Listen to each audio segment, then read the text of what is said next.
Salve, salve, galera! E aí? Ufa!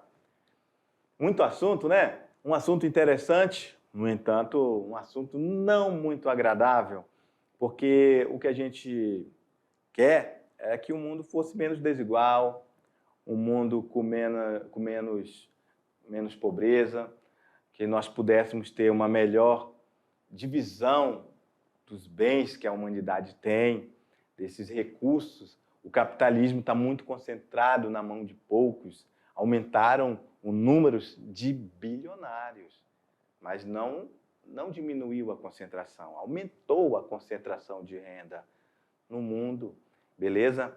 Então, falamos que esse capitalismo que a gente vive, ele é excludente. E esse nível tecnológico que está diante de todos nós e está à nossa disposição, entre aspas, para quem tem dinheiro, ele está aí, sim. Ele está realmente à disposição para quem pode comprar, para quem pode ter. E esse mesmo capitalismo, que a gente viu todas as fases deles em outras aulas, a gente pode perceber que ele também se reinventou e se tornou muito sofisticado. E ele se tornando sofisticado nesse mundo globalizado que a gente vive, ele também se fez outros meios de acumular mais capital ainda na mão de poucos, ok? Que eu encerrei a aula falando que existe esse imenso fosso, esse imenso abismo que divide o mundo desenvolvido do mundo subdesenvolvido. Beleza? Então já começou o nosso resumão. Vamos lá no quadro?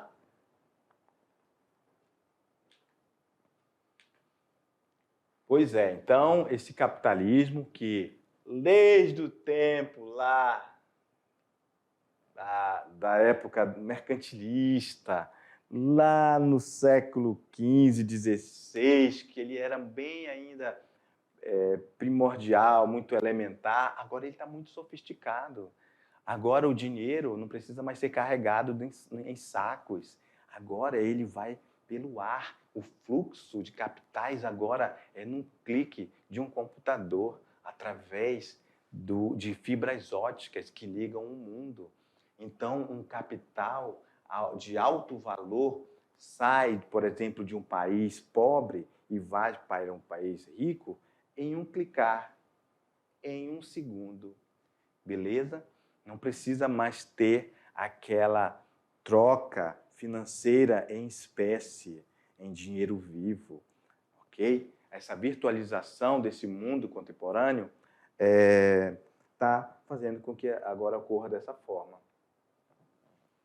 Pois é, então esse capitalismo ele traz sim as desigualdades mais intensas e também, obviamente, vai trazer muita exclusão a nível de Brasil e a nível mundial, beleza? E o resultado desse capitalismo e essa desigualdade, essa exclusão, ela acontece de forma mundial. O resultado dele é maior número de pobres em várias regiões do Brasil, em várias regiões da África, da Ásia, do sul da Ásia, na América Latina, beleza? E elas têm cada vez mais se acentuado, ok? Tanto nas nações do mundo, como no interior de cada país. Olha só que interessante. E falamos também que nós somos altamente desiguais. O Brasil é um país muito desigual. Desigual, quando a gente fala em desigualdade, a gente fala que existe uma concentração de renda também aqui na mão de poucos. A gente precisa diminuir isso, várias formas de fazer isso, mas isso vem, inclusive, de políticas públicas, governamentais, que podem amenizar e melhorar a situação das pessoas, beleza? Aí, posição do ranking de desigualdade, o Brasil está em 10º lugar. Todos os países mais desiguais que o Brasil estão na África. Então, olha só que grande comparação, né? Os países mais desiguais na frente do Brasil estão na África. E o país desenvolvido, já falei para vocês, é aqueles que detêm a tecnologia, ela tem uma supremacia econômica, é ela que faz esses países que nos faz dependentes tecnológicos, ou seja, são eles que têm a técnica de produzir esses equipamentos altamente tecnológicos e sofisticados, porque nós não temos esses equipamentos aqui e não desenvolvemos pesquisa nem educação suficiente para produzir aquilo que eles produzem há algum tempo.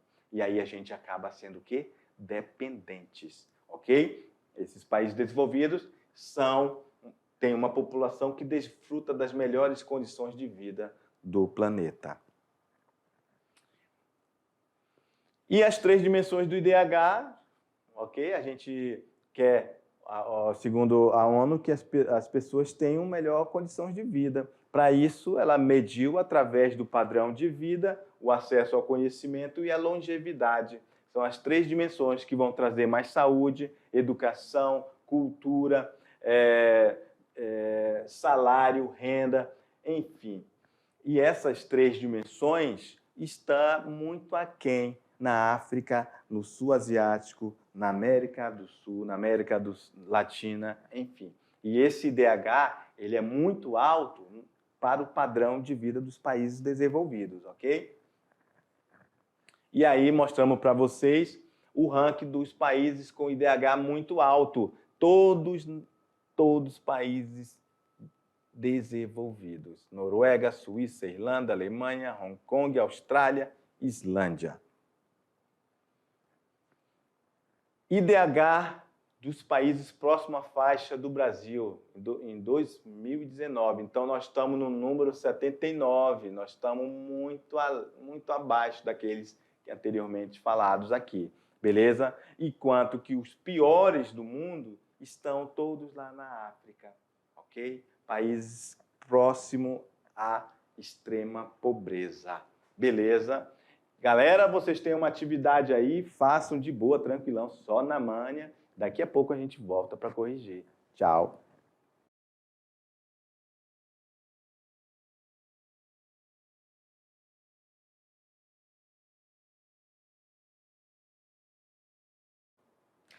E aí, galerinha esperta? Só na manha do jabuti? Tranquilão, né?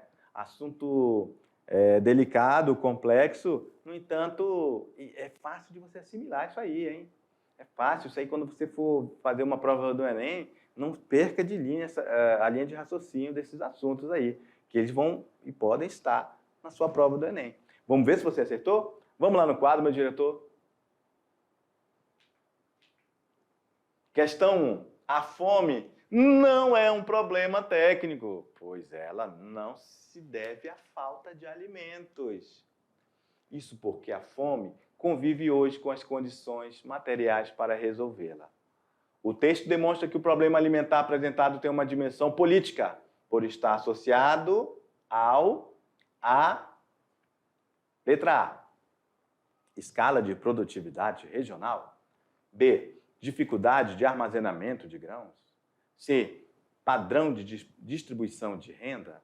D, crescimento da população mundial. E letra E, custo do escoamento da produção. Professor, essa daí, professor, tá mamão com açúcar. Por que tá mamão com açúcar, meu querido aluno? Porque não tem nada a ver, professor, escoar o produto hoje. Existem vários meios de fazer isso. Muito bem. Professor, e essa D também está errada porque o crescimento da população tem a ver lá com a teoria de Malthus, que já ficou por terra abaixo. Fechou, meu querido. A escala de produtividade regional, nada a ver. Tem muitos lugares no mundo que produzem, não dependem só de uma região, não. Dificuldade de armazenamento de grão, professor, nada a ver, professor. Essa aí, tranquila. Sabemos que o senhor falou do padrão de distribuição de renda. Falei, realmente, parabéns. Eu falei durante a aula toda. Realmente está relacionada à questão do padrão de distribuição de renda, que traz a concentração de renda na mão de poucos, que vai trazer a desigualdade social. Beleza? Parabéns, eu tenho certeza que todo mundo acertou essa questão. Vamos para a próxima.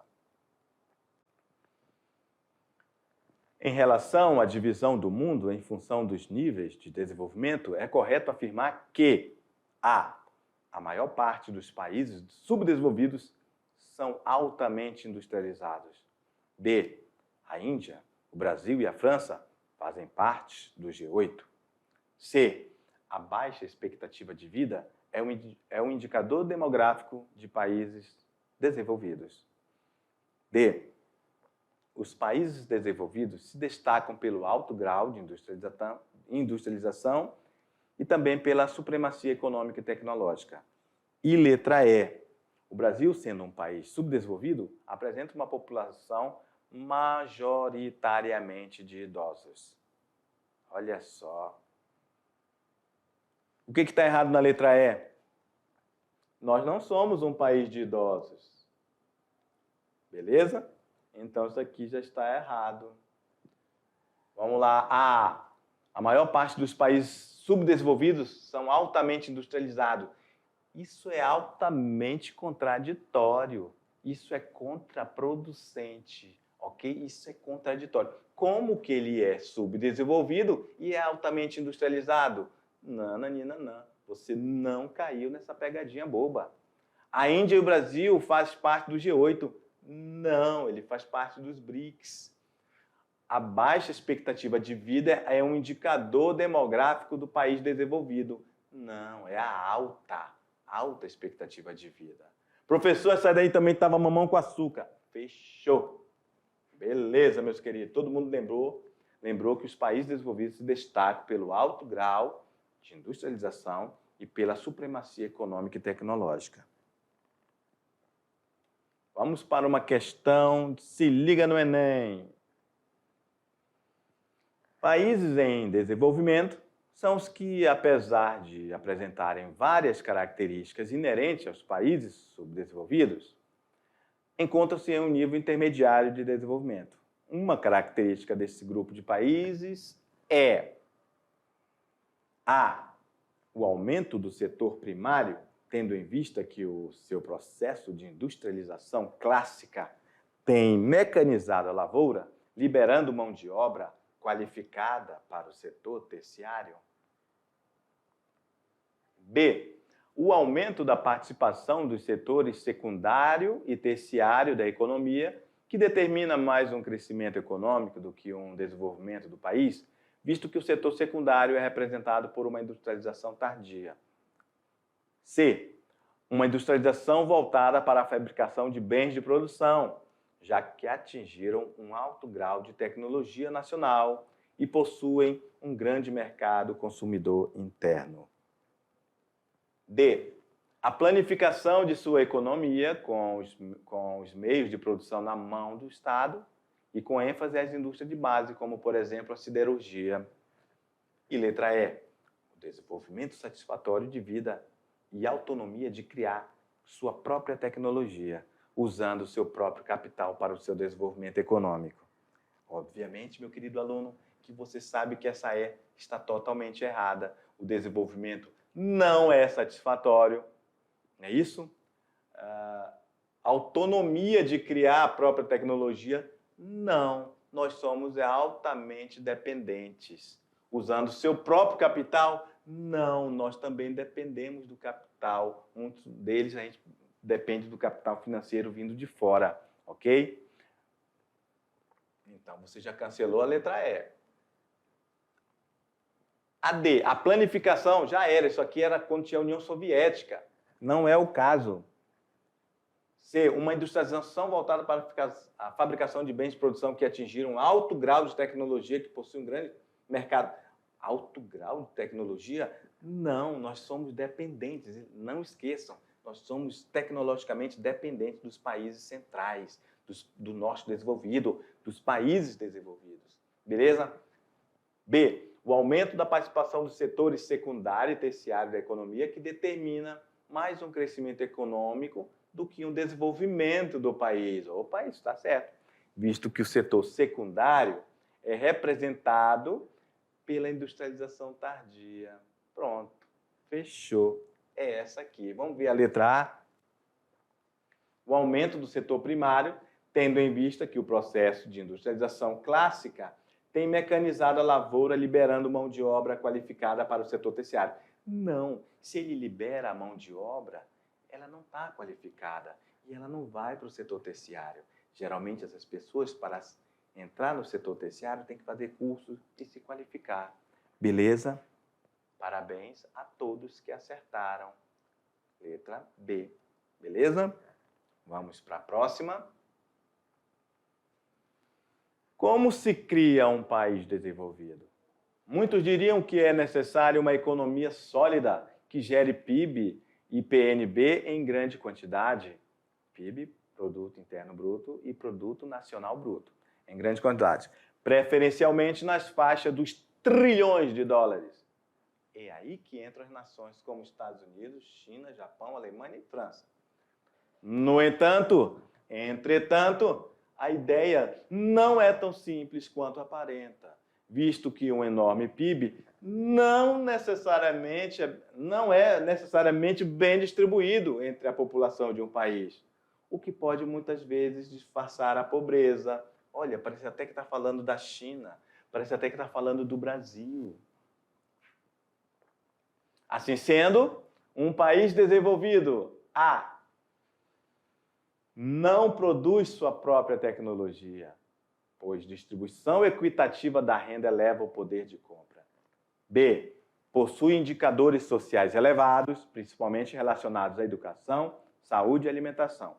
C, ainda precisa ser rico em recursos minerais, imprescindíveis ao desenvolvimento tecnológico. D, precisa obrigatoriamente ter passado pela primeira revolução industrial clássica. Então, um país desenvolvido, obviamente que vocês vão lembrar. Trata-se de um país desenvolvido, trata-se daquele que tem indicadores sociais elevados, relacionados à educação, saúde e alimentação, ok? Ele não precisa ser rico em recursos minerais, não. O Japão não tem nada de recursos minerais e está lá no topo, beleza? A gente vende para eles matéria-prima e eles trazem para cá produtos tecnológicos para a gente comprar, beleza? Ele, aqui, ó, não produz sua própria tecnologia. Sim, ele produz a sua própria tecnologia, ok? Precisa obrigatoriamente ter passado pela primeira revolução? Não necessariamente, beleza? Vamos para a questão 5. Nos últimos anos, os relatórios de IDH divulgados pela ONU em nível mundial indicam um país na dianteira do desenvolvimento humano no mundo. Localizado no norte da Europa, é reconhecido por sua sociedade igualitária, alto nível de renda e amplo acesso da população às políticas de saúde e educação. Que país é esse? O aluno vai lembrar, ele simplesmente vai lá no slide e vai ver que é a Noruega. Beleza? Meus queridos, era o que tínhamos para o momento. Tchau e até a próxima. Valeu!